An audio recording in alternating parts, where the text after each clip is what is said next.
यूसुफ, ऑस्ट्रेलियाई टीम जो है वो लाहौर पहुंच गई है। आज दोनों कप्तानों ने प्रेस कॉन्फ्रेंस भी की है, ट्रॉफी की रुनुमाई कर दी। आपने प्रेस कॉन्फ्रेंस अटेंड की है, दोनों कप्तानों की हमें बॉडी लैंग्वेज कैसी दिखाई दी? देखें, पहले बात करूंगा ऑस्ट्रेलिया की टीम की। यकीनी तौर पर बिग बैश खेलने के बाद सारे जो उनके क्रिकेटर्स हैं वो ताज़ा दम हैं और एक लंबे सफ़र के बाद लाहौर पहुंचे थे।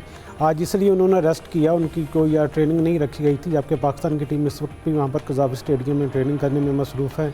ऑस्ट्रेलियाई कप्तान ने इस अज़म का इज़हार किया क्योंकि वर्ल्ड कप से पहले ये उनके लिए आखिरी सीरीज़ होगी जिसमें अपनी जो होम कंडीशन के तहत वो अपनी बेहतर चीज़ों को करने की कोशिश करेंगे।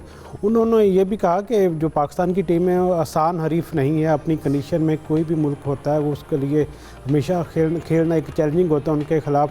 तो हम कोशिश करेंगे, जिस तरह शहीनशाह अफरीदी फॉर्म में हैं, बाबर आजम का भी उन्होंने जिक्र किया कि उनसे भी काफ़ी रन्स की उम्मीदें हो सकती हैं पाकिस्तानी अवाम को। हम अपनी अच्छी प्लानिंग के साथ मैदान में उतरेंगे क्योंकि उसके बाद में वर्ल्ड कप खेलने जाना, तो हम ये चाहेंगे ये सीरीज़ जीत कर हम वर्ल्ड कप का हिस्सा बने।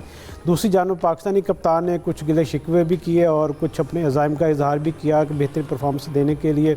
उनसे जब सवाल हुआ बाबर आजम का तो उन्होंने कहना था कि मेरी ये ख्वाहिश होती है कि 1 साल से है कि जब भी मैं प्रेस कॉन्फ्रेंस में आता हूँ तो कोई और सवाल नहीं होता मुझसे, ज़्यादातर बाबर आजम के हवाले से ही बात होती है। दूसरे प्लेयर्स भी हैं, 14 अरकान दूसरे भी टीम का हिस्सा है, उनके बारे में भी आप लोग बात क्लियर कर लिया करें। बाबर आजम नो डाउट कि उन्होंने बिग बैश में रन्स नहीं किए, लेकिन हमें उसकी कोई फ़िक्र नहीं। वो पाकिस्तान के नंबर 1 बैटर, उनसे हमें काफ़ी रन्स की उम्मीदें भी हैं। जब उनसे ये सवाल हुआ कि आपने श्रीलंका के खिलाफ बड़ी अच्छी इनिंग्स खेली थी, जहराना उसमें अंदाज़ अपनाया था, तो क्या आप उसका सिलसिला जारी रखेंगे? उन्होंने वाज़े किया कि मेरी ज़्यादातर कोशिश होती है कंडीशन के हिसाब से खेलूँ। उस वक्त रिक्वायरमेंट यही थी कि 12 ओवर में हमें रन करना थे, उसके लिए यकीनी तौर पर मैंने भी अपना स्टाइल चेंज किया। आगे भी चलकर यही कोशिश होगी कि जो कंडीशन जो टीम की ज़रूरत उसके मुताबिक ही खेला जाए। बिल्कुल।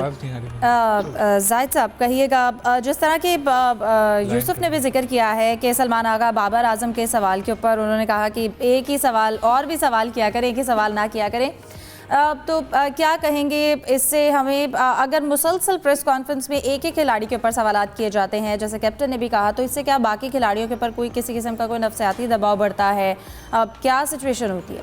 नहीं, बाकी खिलाड़ियों पर तो कोई नफसियाती दबाव नहीं होता, लेकिन सलमान आगा दुरुस्त कहते होंगे क्योंकि नो डाउट अगर पिछला 1 साल उठाकर देख लें तो ज़्यादातर जो है बाबर पे क्वेश्चन होता है। बाबर जहाँ भी जाते हैं स्कोर ना करें, पाकिस्तान के स्टेडियम में उनके लिए तालियां भी बजती हैं, फ़ैन फॉलोइंग बाबर की बहुत ज़्यादा है। फिर सिडनी सिक्सर ने तो इस्तेमाल किया बाकायदा बाबर को, वहाँ पे बुला के, शायद उन्होंने, ठीक है उनकी टीम फाइनल में भी पहुँची, फाइनल में हारी है उनकी टीम, लेकिन बाबर वहाँ भी इतनी पॉपुलर थे, वहाँ फ़ैन भी बनाया गया। लेकिन एज अ कैप्टन ठीक कहा उन्होंने, लेकिन साथ भी उन्होंने बातें की हैं कि अजीब कल्चर बन चुका है कि एशिया कप हमें खेल रहे थे तो वहाँ पे एशिया की नंबर 2 टीम करार दे दिया गया अफ़गानिस्तान को। जब हमने अफ़गानिस्तान को हराया तो कहा गया अफ़गानिस्तान की टीम कमज़ोर थी।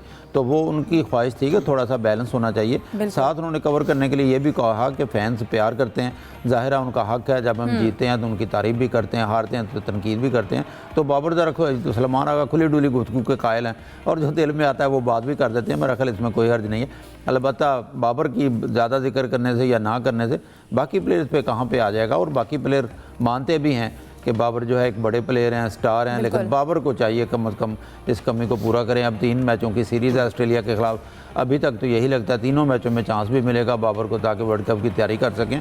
तो बाबर को भी चाहिए कि होम उनका ये सिटी है और होम पिच है, होम ग्राउंड है, एक अच्छा स्कोर करें ताकि कौम की उम्मीदें भी ज़रा हाई हों कि फ्यूचर में भी बाबर आजम T20 टीम का हिस्सा रहेंगे। मे बी वो सेंटर ऑफ अटेंशन रहते हैं, इसलिए हर प्रेस कॉन्फ्रेंस में उनका जिक्र भी होता है। सलीम साहब कहिएगा, इसके अलावा उन्होंने ये भी बातें की कि हर जो प्लेयर है वो अपना रोल समझता है और आप अपनी मर्ज़ी से किसी नंबर पर नहीं खेल सकते हैं। इसके साथ साथ मिचेल मार्श की अगर हम बात करें, उन्होंने स्पिन अटैक के हवाले से बताया है कि उनकी तैयारी अच्छी है। क्या कहेंगे दोनों कप्तानों की प्रेस कॉन्फ्रेंस के हवाले से?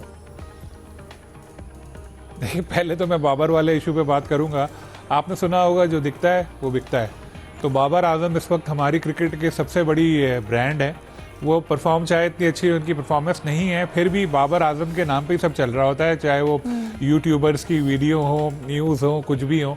तो सवाल इसीलिए ज़्यादा आते हैं कि बाबर के बारे में सवाल होगा, कोई कॉमेंट देगा तो उस पर फिर हेडलाइन बनेगी। तो इसीलिए अब अगर चाहते हैं सलमान के बाबर के हवाले से सवाल कम हो तो उसके लिए ज़रूरी है कि फिर वो इतना अच्छा परफॉर्म करें, वो भी बनाएं साल में कई सारी सेंचुरियाँ, 50s बनाएं, फास्टेस्ट 50 बनाएं, रिकॉर्ड बनाएं, टीम को बहुत सारी सीरीज़ जितवाएं, 7-8 हज़ार रन बनाएं, बड़ी लीग्स खेलें, नाम बनाएं, फिर उनसे उनके बारे में सवाल हुआ करेंगे। तो फिलहाल तो जी बाबर के बारे में सवाल होंगे, उनको देखें। बाकी तैयारियों की जहाँ तक आपने बात की, तो पाकिस्तान टीम तो 3-4 दिन से ट्रेनिंग कर ही रही है। हमारा अपना होम ग्राउंड है, ज़ाहिर है हमें पता है पिचेस भी कैसी होंगी, और गालिबन लगता तो ऐसे ही है स्पिनर्स के लिए साजगार होंगी। ऑस्ट्रेलियाई क्रिकेटर्स खेल कर तो आ रहे हैं बिग बैश, लेकिन वर्ल्ड कप के 5 क्रिकेटर्स को उन्होंने इसमें शामिल नहीं किया सीरीज़ के लिए। कुछ इंजर्ड भी हैं उनमें से, ट्रेनिंग का उनको मौका नहीं मिला। जहाज़ में अगर उन्होंने प्रैक्टिस की हो तो वो और बात है, मुझे नहीं पता, लेकिन वैसे तो वो बगैर प्रैक्टिस के खेलेंगे। ये मुझे ये चीज़ समझ नहीं आई कि क्रिकेट ऑस्ट्रेलिया ने कैसा ये शेड्यूल बनाया और PCB को भेजा, जो उन्होंने मंजूर भी कर लिया कि आएँ, ट्रॉफी की रुनुमाई करें, अगले दिन पहला मैच खेलें। तो 1-2 दिन तो इतनी दूर, ऑस्ट्रेलिया तो दुनिया का दूसरा कोना है, थक जाते हैं जहाज़ में बैठे बैठे ही बंदा, चाहे बिजनेस क्लास में भी आए। तो उनको तो सेट होने में, और टाइम जोन का भी फ़र्क है, मौसम का बड़ा फ़र्क है। ऑस्ट्रेलियन ओपन की खबरें आप पढ़ रही होंगी, उन्होंने तो आज वैसे भी कहा है कि मुझे पता ही नहीं था लाहौर में इतनी ठंड है, मैं तो ठंडे कपड़े भी नहीं देख रहा है, गर्म कपड़े इस मौसम के लिहाज से। चले, वो तो यूसुफ साहब से बोलता भिजवा देंगे 2-4 जैकेट स्वेटर, उसको मसला नहीं है। बिल्कुल। मिचेल मार्श ने यह भी कहा था प्रेस कॉन्फ्रेंस में कि हमारे चंद खिलाड़ी दुबई पहुंच चुके थे जिन्होंने दुबई में प्रैक्टिस की है। सही, ठीक है। प्रोग्राम में डिस्कशन को कंटिन्यू रखेंगे, एक ब्रेक के बाद हमारे साथ रहिए।